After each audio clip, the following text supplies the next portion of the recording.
Antoine tweets, I never knew Titanic actually happened. How big was the ship? It looked big in the cinema. And then somebody called the MILF Madness says, the Titanic was real.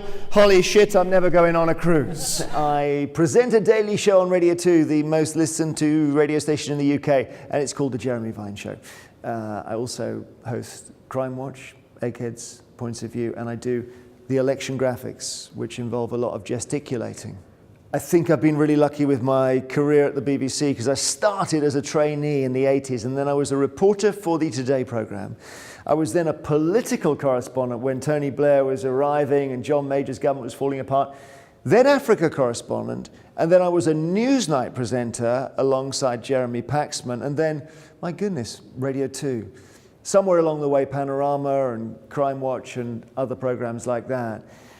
But it's 30 years at the BBC. It's an awful lot of news. You did quite a lot in the 5 years. You made a show for the BBC, you did other things as well, but you couldn't do fragrance. That's the key thing. For 5 years. And for you, because reading about you, I realized that is your thing. That's what you do, that's what you love. Yes. So it must have felt like the seconds were going by very slowly.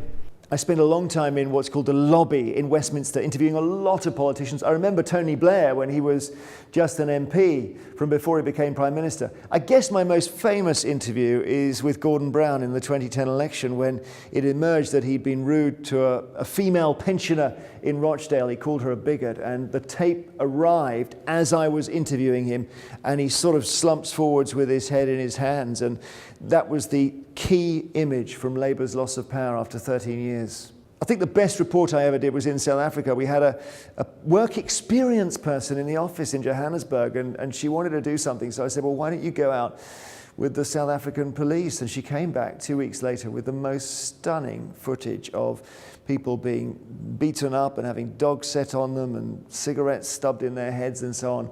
And as a result, more than a dozen officers were suspended, and Nelson Mandela, who was then president, had to give a press conference about it.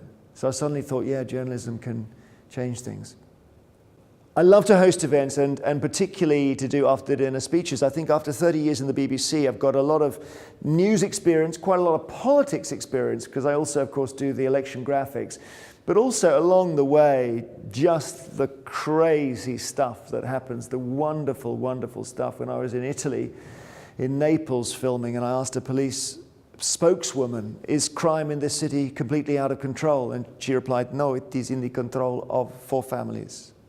Well, why not? Because let's just think we can get the other 3 to troubleshoot this. Do you think, Rafe, that Innocent should start a budget airline? Well, it would be fantastic. I've been waiting for Innocent to start a budget airline. Yeah. I've done quite a lot of after dinner speaking, and I absolutely love it. And I think it's very interesting when you get the brief from somebody. I always say, what happened last year, and try and learn from that.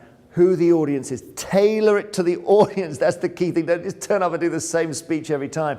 And also, although people sometimes say it needs to be serious, it needs to be political, whatever, actually I often find that by about 9:45 at night, they've had dinner, they do want to be entertained. And some of the best entertainment can come in a serious context from someone who's done news over the years, politics, Africa, Newsnight, working with Paxman, interviewing Tony Blair, working on the Today programme back in the 80s.